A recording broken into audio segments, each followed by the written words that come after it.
రైతు దీక్ష మన నాయకుడు కేటీఆర్ గారి నాయకత్వంలో ప్రజలకు ఇచ్చిన హామీలను ఈ కాంగ్రెస్ పార్టీ మోసం చేసిన దాన్ని ఎండగట్టడం కొరకు మన పేద ప్రజలకు, రైతులకు, యువతకు మేలు కొల్పే విధంగా ఆ ప్రభుత్వ ధనాన్ని 10 మందికి పంచే విధంగా ఈ రోజు పోరాటం చేస్తున్న కార్యక్రమంలో మనందరం కల్వకుర్తి నియోజకవర్గానికి చెందిన రైతులు, మహిళలు, సోదరులు తరలి రావడం జరిగింది.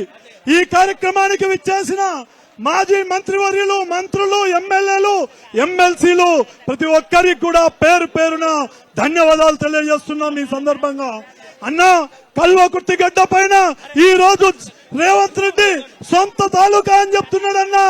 ఇక్కడే ఆయనకు పరమగీతం బొందబెట్టే రోజు ఇక్కడే ఈ గడ్డ మీదనే ఏర్పాటైంది. ఈ దీక్ష కారణం అని చెప్పి తెలియజేస్తున్నామన్నా. అన్నా, మళ్ళా ఈ తెలంగాణ ప్రజలు చేసిన తప్పును మేం తప్పు చేశామని ఓటర్ల దగ్గర, పొలాల దగ్గర చర్చ చేస్తున్నా. వచ్చే రోజులు 20-30 సంవత్సరాలు ఆ వచ్చిన కాంగ్రెస్ పార్టీ మళ్ళా రాదన్నా. వచ్చే రోజులన్నీ కేసీఆర్ గారి నాయకత్వంలో, మీ నాయకత్వంలో మనం ఇచ్చిన హామీలను ఇంకా ప్రజా సంక్షేమాన్ని తీసుకునే విధంగా మీకు చేయుతనుంటామని మేమందరం కూడా మీ వెన్నంటి ఉంటామన్నా.